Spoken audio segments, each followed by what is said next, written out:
જી નમસ્કાર, હું ટીઆર જાદવ. અમારી ચેનલમાં ફરીથી એક નવા વિડીયોમાં તમારું સ્વાગત છે.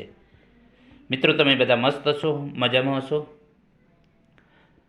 વાત કરીશું આ વિડીયોમાં મિત્રો જીએસઆરટીસી હેલ્પર ભરતી જે 2025ને લગતી. તો એમાં જાતિ ખરાઈ બાબતે ઘણાને મેલ આવેલા છે. પછી બીજા તબક્કામાં ડીવી માટે ઘણા મિત્રોને બોલાવેલા છે, 182 શાયદ એટલા અંદાજિત. તેમજ વેઇટિંગ લિસ્ટ બાબતે પણ ચર્ચા કરવાના છીએ. તો તેના વિશે આ વિડીયોમાં ચર્ચા કરીશું. એના પહેલાં જો તમે આ ચેનલમાં નવા હોય તો ચેનલને સબસ્ક્રાઈબ કરવાનું ન ભૂલતા, લાઈક પણ કરી દેજો અને બીજા મિત્રોને પણ શેર કરજો, કારણ કે બીજા મિત્રોને પણ એના વિશે માહિતી મળે. તો જેમાં જાતિ ખરાઈ બાબતે, બીજા તબક્કામાં ડીવી માટે જરૂરી ડોક્યુમેન્ટ તેમજ વેઇટિંગ બાબતે ડિટેલમાં ચર્ચા કરીશું.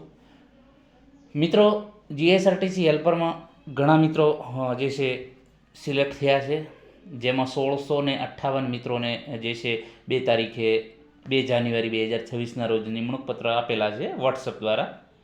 એમાંથી ઘણા મિત્રોને જે છે પ્રોબ્લેમ આવ્યો છે જાતિ ખરાઈમાં, અથવા તો મતલબ કે પેન્ડિંગ રાખ્યું. પેન્ડિંગ એટલે કે તમને જાતિ ખરાઈ થશે પછી તમને અમે કોલ કરીશું, મતલબ કે એમને નોકરી ફાઇનલ છે, પરંતુ જે છે જાતિ ખરાઈનું જે પ્રોસેસ છે ચાલુ છે.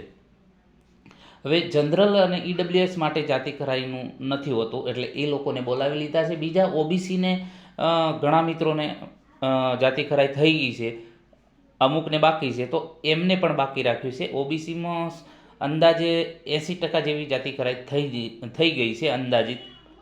તો એમાં મોસ્ટ ઓફલી બધા હાજર થઈ ગયા છે ઓબીસી મિત્રો.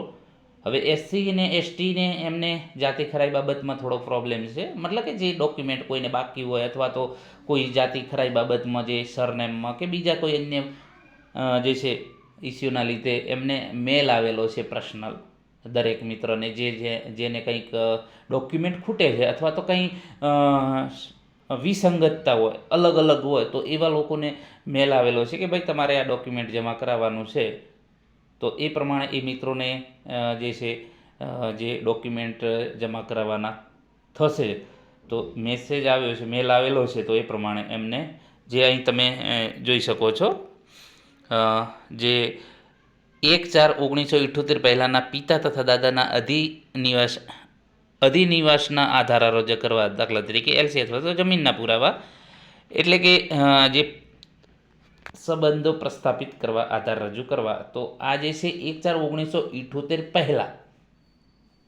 હવે મિત્રો, આપણે જે પ્રમાણે ડીવી ચાલતું હતું, તો એ વખતે આપણે જણાવેલું કે ભાઈ તમારે જન્મ તારીખ જે એલસીમાં, જે તમારા ફાધર કે દાદા કે ફોઈ જેનું પણ એલસી તમે આધાર પુરાવા તરીકે રજૂ કરો છો, તો એમનો જે શાળા દાખલ તારીખ તમારે જે છે 1/4/1978 પહેલાંની હોવી જોઈએ એવું જણાવેલ છે. પરંતુ એક મિત્રએ મને વાત કરી કે સાહેબ તમે ખોટું કહી રહ્યા છો, કે 1/4/1978 પહેલાં જે છે જન્મ તારીખ પણ ચાલે. તો મિત્રો, એ સદંતર ખોટું છે. આપણે જે પ્રમાણે કહ્યું કે 1/4/1978 પહેલાંના શાળા દાખલ તારીખ હોવી જોઈએ, એ જ તમારે ચાલશે. કેમ કે ઘણા મિત્રોને જે છે જન્મ તારીખના આધારે આપેલા છે, તો એ પણ રદ કરેલા છે. તો જે જન્મ તારીખ નહીં, પરંતુ શાળા દાખલ તારીખ તમારે જોવાની 1/4/1978. હવે જે નવા મિત્રોને બોલાવેલા છે મતલબ કે ડીવી માટે, તો એ લોકો પણ ખાસ ધ્યાન રાખે કે તમારે 1/4/1978 પહેલાંના ડોક્યુમેન્ટ એસસી એસટી ઓબીસી મિત્રોને રજૂ કરવાના થશે.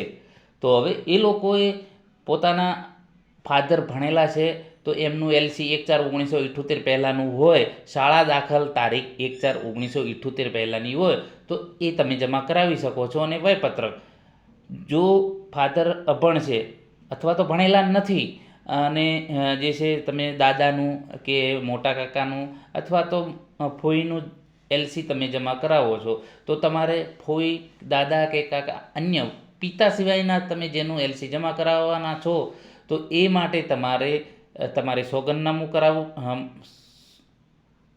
મિત્રો, પેઢીનામું તમારે કરાવવાનું રહેશે. પેઢીનામું એટલે કે લોહીનો સંબંધ પ્રસ્થાપિત કરવા, કે આ અમને લોહીનો સંબંધ જે છે, બરાબર, તો એ પ્રમાણે તમારે પેઢીનામું, પછી એલસી જે છે જેનું તમે લો છો એમનું, અને વયપત્રક, બરાબર. તો આટલું તમારે કરાવવાનું. કંઈ નામમાં સરનેમમાં કંઈ મિસ્ટેક હોય તો તમારે સોગંદનામું કરાવી દેવાનું, અથવા સોગંદનામું આપણે ગુજરાતીમાં કહીએ, ઇંગ્લિશમાં એફિડેવિટ, તો એફિડેવિટ કરાવી લેવું. એફિડેવિટની તારીખ હમણાંની હશે તો પણ ચાલશે. ઘણા મિત્રોના જે ફોન આવેલા કે સર એફિડેવિટની તારીખ હમણાંની જે છે ચાલશે, અને એફિડેવિટ ચોક્કસ તારીખે જ હોય, જે છે તમારી જે તારીખે એફિડેવિટ કરાવો એ જ તારીખનું હોય છે, બરાબર. એટલે હમણાંનું પણ ચાલશે, તમે હમણાં કરાવશો.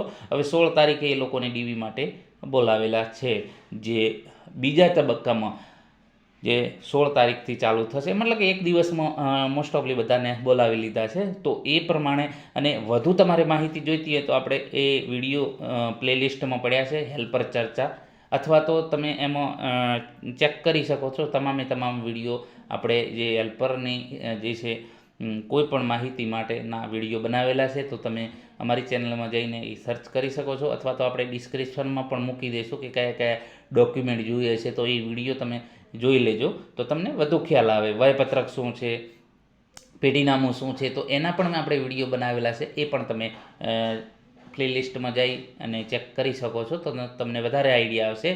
મોસ્ટ ઓફલી તો બધા મિત્રોએ જોયેલા જ હશે વિડીયો, પણ અમુક જો બાકી હોય, જેમનો ડીવી બાકી છે હવે બીજા તબક્કામાં, તો એ પણ ચેક કરી શકશો, અથવા તો આપણે ગ્રુપમાં પણ મૂકી દઈશું એ વિડીયા, તો તમને થોડો વધારે ખ્યાલ આવે, અથવા તો ટેલિગ્રામ ચેનલમાં પણ આપણે એ વિડીયા મૂકી દઈશું, તો તમે એ જોઈ લેજો, તમને વધુ ખ્યાલ આવે.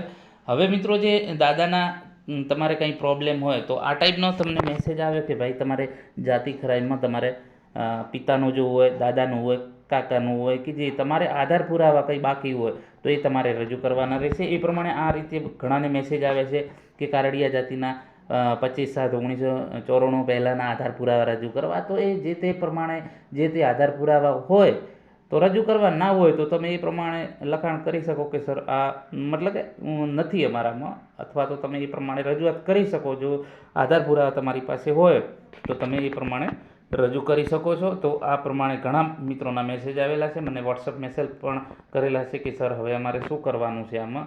તો એ પ્રમાણે તમે તમારો એલસી અથવા તો જે પણ ડોક્યુમેન્ટ ખૂટતા હોય તો એ પ્રમાણે તમારે જમા કરવાના રહેશે. અહીં તમને લખ્યું છે કે તમારા 1/4/1978 પહેલાંના પિતા તથા દાદાના જે પણ હોય, પિતાના કે દાદાના, તો એ તમારે રજૂ કરવાના રહેશે.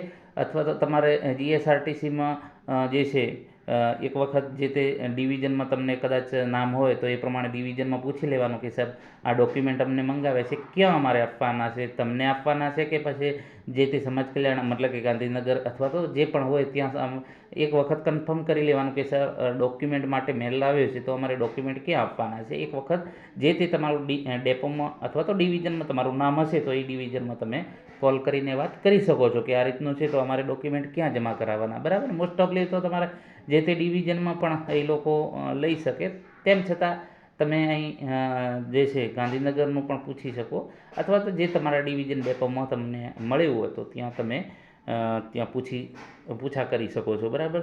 હવે વાત કરીશું જે છે અહીં બીજા તબક્કામાં વેઇટિંગ, એના પણ વાત કરી. હવે જે ડીવી માટે અને વેઇટિંગ બાબતમાં, તો હવે મિત્રો જે મિત્રો વેઇટિંગમાં છે, કહેવાનો મતલબ કે જેમનું ડીવી થઈ ગયું છે 1658 પછીના જે મિત્રો છે, તો એ લોકોનું જેનું ડીવી કમ્પ્લીટ થઈ ગયું છે એમને નથી બોલાવ્યા. મતલબ કે જેમને ઓર્ડર નિમણૂક માટે જેમણે બોલાવ્યા એની વાત નથી, પરંતુ 1658 પછીના જે મિત્રો છે એમને ડીવી 2400+ કંઈક બોલાવ્યા હતા. તો એ મિત્રોને શું, બરાબર. તો મિત્રો આજે છે હમણાં જે બીજા તબક્કાનું જે વેઇટિંગ જાહેર કર્યું, સોરી મિત્રો, બીજા તબક્કાનું ડીવી જાહેર કર્યું છે, તો એમાં સ્પષ્ટ લખેલું છે કે પ્રતીક્ષા યાદી પહેલાંનું, એટલે કે વેઇટિંગ લિસ્ટ પહેલાંનું આજે છે. તો મિત્રો ટૂંક સમયમાં વેઇટિંગ લિસ્ટ પણ આવશે. કદાચ વેઇટિંગ લિસ્ટ પ્લસ જે છે હવે બીજા 182 બોલાવે તો એમને એ લોકોને એના પાસે બોલાવી શકે, પરંતુ વેઇટિંગ લિસ્ટ આવશે 100% ફાઇનલ. કારણ કે એ જે છે બીજા તબક્કામાં ડીવી માટે બોલાવે છે તો તમારું તો ફાઇનલ જ છે, એટલે ચિંતા ના કરો મિત્રો. જે પણ થોડા માટે રહી ગયા છો તો એ તમારને પણ ફાઇનલ બોલાવી લેશે, કારણ કે જીએસઆરટીસીને ઘટ હેલ્પરની લાગી રહી છે, અથવા તો ઘણા મિત્રો એબસન્ટ રહ્યા હશે એવું જણાઈ રહ્યું છે. મોસ્ટ ઓફલી હજુ જાતિ ખરાઈ પણ બાકી છે, અમુકને કંઈક રિજેક્ટ પણ થયા હોઈ શકે એવી શક્યતા છે. તો એ પ્રમાણે એમને જરૂરિયાત હોઈ શકે તો એ પ્રમાણે આ ડીવી બીજા તબક્કાનું જાહેર કર્યું છે. ત્રીજો તબક્કો પણ આવી શકે જો એમને વધુ જે હેલ્પરની જરૂર હોય, આમી જગ્યાઓ ખાલી છે તો એ પ્રમાણે એ લોકો બોલાવી શકે. તો જે છે વેઇટિંગ થોડા ટાઈમમાં આવી જશે, કદાચ 15-20 દિવસમાં અથવા તો મહિનો પણ લાગી શકે, પરંતુ વેઇટિંગ આવી શકશે કારણ કે બીજા તબક્કામાં ડીવી માટે બોલાવે છે. હવે ઘણા મિત્રોને એવું છે કે બીજા તબક્કામાં પોતાને ટકા વધારે છે તેમ છતાં નથી આવ્યું, તો એ લોકો પણ જાણ કરી શકે કે શા કારણથી મારે. એવા ઘણા મિત્રોના મેસેજ આવેલા છે કે સર અમારું નામ નથી આવેલું, તો એ લોકો જીએસઆરટીસીમાં જાણ કરી શકે કે અમારું નામ કેમ નથી આવ્યું. હવે આપણને તો કંઈ એટલો ચોક્કસ ખ્યાલ ના હોય કે શાના માટે નથી આવ્યો, અથવા તો કેમ 63વાળાને આવ્યો હોય તો 64વાળાને કેમ નથી આવ્યો. કહેવાનો મતલબ કે જે પ્રમાણે, અથવા તો એવું પણ હોઈ શકે કોઈને જે કેટેગરી વાઇઝ, તો એ પ્રમાણે એ હવે આપણને કોઈ ચોક્કસ આઈડિયા નથી, પરંતુ એ પ્રમાણે તમે પૂછા કરી શકો. હવે એ મતલબ કે જે તમારે બિન અનામતમાં માની લો કે 64 અટક્યું કે 63 અટક્યું, તો બિન અનામતમાં જે મિત્ર 65વાળો હોય તો એને બોલાવવો જોઈએ. તો આવા ઘણા પ્રોબ્લેમ છે. તો જે તે હવે જીએસઆરટીસીએ જે નક્કી કર્યું હોય આપણે એમાં કંઈ ના કહી શકીએ, પરંતુ જે છે બાકી છે તો એ લોકો જાણ કરી શકે. તો મિત્રો, આ વિડીયોમાં આપણે જાતિ ખરાઈ બાબતે તમને જે પણ ડોક્યુમેન્ટ કયા જરૂર છે બીજા તબક્કામાં ડીવી માટે, તો અમારી ટેલિગ્રામ ચેનલ જે ડિસ્ક્રિપ્શનમાં મૂકી દઈશું એની લિંક, તો એમાં જોડાઈ જજો. એમાં તમને હમણાં જ મેં સેન્ડ કરેલા છે અને અગાઉ પણ સેન્ડ કર્યા, કદાચ તમને ના મળે એટલા માટે. બીજા પણ SC ST OBCના અને બીજું એક ચેકલિસ્ટ એ પણ એમાં સામેલ છે. તો એ PDF તમે જોઈ શકશો અને એનું જે કયા ડોક્યુમેન્ટ છે એ પણ તમે જોઈ. ન ખબર પડે તો કોમેન્ટમાં જણાવજો કે સર આમાં કંઈ ખબર નથી પડતી, તો આપણે એના વિશે વધુ ડિટેલમાં જણાવીશું. બરાબર. તો જાતિ ખરાઈ બાબતે તમામ ડોક્યુમેન્ટ જે જરૂર છે, શું નથી જરૂર, બરાબર, તો એ પ્રમાણે એમાં આપેલા જ છે. બરાબર. તો મિત્રો, આ જે છે આ વિડીયોમાં જો આપણે જાતિ ખરાઈ બાબતે બીજા તબક્કામાં ડીવી માટે અને વેઇટિંગ બાબતે ચર્ચા કરી. જો વિડીયો પસંદ આવ્યો તો મિત્રો લાઇક, શેર અને ચેનલને સબસ્ક્રાઈબ કરવાનું ન ભૂલતા. અને આપણે જે છે જીએસઆરટીસીમાં A to Z માહિતી આપીએ છીએ, જ્યારથી પણ ફોર્મ ભરવાનું ચાલુ થયું ત્યાં આજ લગી સુધી. તો આજે પણ ઘણા મિત્રો સિલેક્ટ થયેલા છે જીએસઆરટીસી હેલ્પરમાં, જુનાગઢ ડેપો અને એટલે બીજા બધા 16 ડિવિઝનમાં તો આપણા સ્ટુડન્ટ છે જ, પરંતુ આજે જુનાગઢ ડેપો અને ગોધરા ડેપોમાંથી બે જે સિલેક્ટ થયેલા ઉમેદવારોના ફોન આવેલા કે સર જે છે તમારા લીધે અમે આજે અહીં પહોંચ્યા છીએ. અને ઘણા મિત્રો વાત કરીએ તો 10 વિદ્યાર્થીઓમાંથી 6-7 તો આપણા ટીઆર એજ્યુકેશનવાળા જ મિત્રો હોય છે. તો આ આપણા માટે એક ગૌરવની વાત છે, આ આપણી સફળતા છે કે નાની એવી શરૂઆત કરીને આજે આપણે ઘણા મિત્રોને જે છે સરકારી નોકરી સુધી પહોંચાડી શક્યા. એ આપણને ગર્વની વાત કહેવાય. કારણ કે જે વાત કરીએ તો આજે એમના સાથે મારે વાત થયેલી કે સર જે છે મોસ્ટ ઓફલી જેટલા પણ આવે છે એ બધા ટીઆર એજ્યુકેશનની જ વાત કરે છે. અને 10માંથી 7થી 8 એટલે કે 60-70% અંદાજિત 60-70% આપણા વિદ્યાર્થીઓ છે. બરાબર. તો આપણા માટે આ ઘણું ગૌરવની વાત કહેવાય. એક નાનકડી શરૂઆત કરી હતી, 2-4 છોકરા પાસ થશે તો પણ આપણા માટે ગૌરવની વાત. આ તો મતલબ કે ઘણા મિત્રો પોતાનો જે છે મુકામ હાંસલ કર્યું અને સફળતા મેળવી. તો આભાર દોસ્તો. જો કંઈ ખબર ના પડી હોય તો જણાવજો કોમેન્ટમાં, તો એ પ્રમાણે આપણે સોલ્યુશન આપીશું.